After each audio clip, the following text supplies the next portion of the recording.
Thank you, Mr. Chairman. I was encouraged at the start of Chairman Conyers saying that this might be the first step in exploring issues. There's so many questions that we know very little about, and I hope to see a succession of hearings.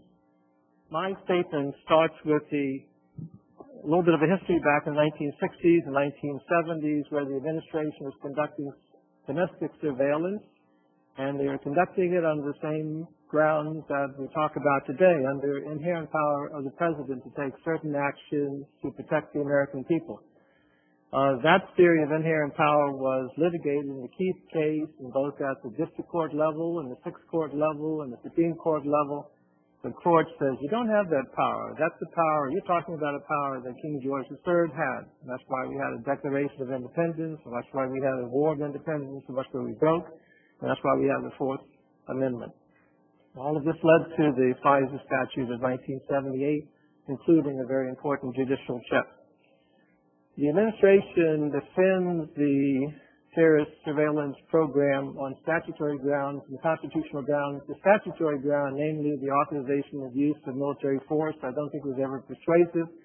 If Congress ever wanted to change FISA or amend it, it does it the way it normally does. It's changed FISA many times.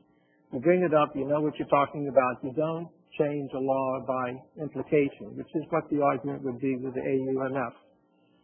As far as the constitutional argument, I just take one sentence from the January 2006 OLC report, where it said that the policies of the NSA program, quote, are supported by the President's well-recognized, inherent, constitutional authority as Commander-in-Chief and sole organ for the nation in foreign affairs. Well-recognized, maybe it's well-recognized among certain attorneys in the administration, but it's not well-recognized in the courts, it's not well-recognized in Congress, it's not well-recognized in the academic community.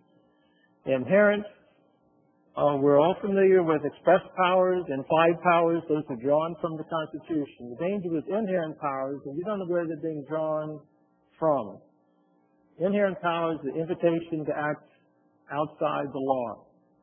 The claim of inherent powers for the President weakens Congress, weakens the rule of law, weakens democratic government, weakens the system of checks and balances. Commander-in-Chief, you can't take 3 words from Article 2 and pretend that that's an argument. It's just 3 words, and you have to understand the Commander-in-Chief in the context of Article 1, what that gives to Congress, and other provisions in the Constitution, including the First and Fourth Amendments.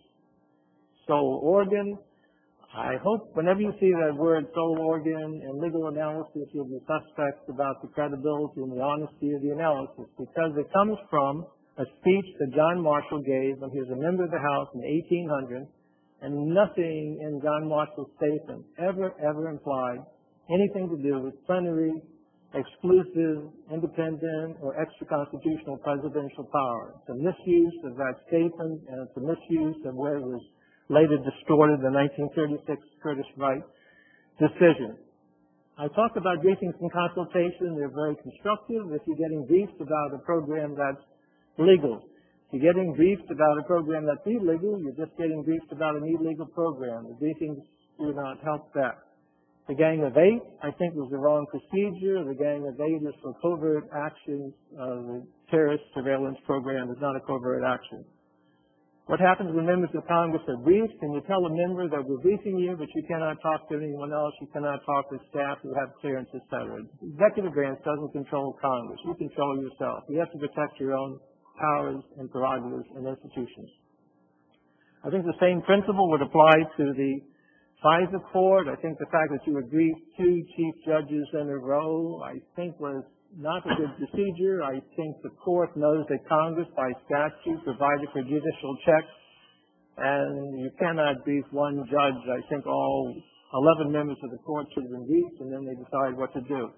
And lastly, on briefing, I think the briefing should have applied to the Judiciary Committees. You have a special committee jurisdiction to protect the integrity of FISA. And last, I just ended on what does legal mean today, because if you hear the administration say that this is legal, this is authorized, this is going to be authorized, they're not talking about law created by Congress. They're talking about law created by the executive branch. And up till now, we've said that law is made by parliamentary deliberation. The president is under the law.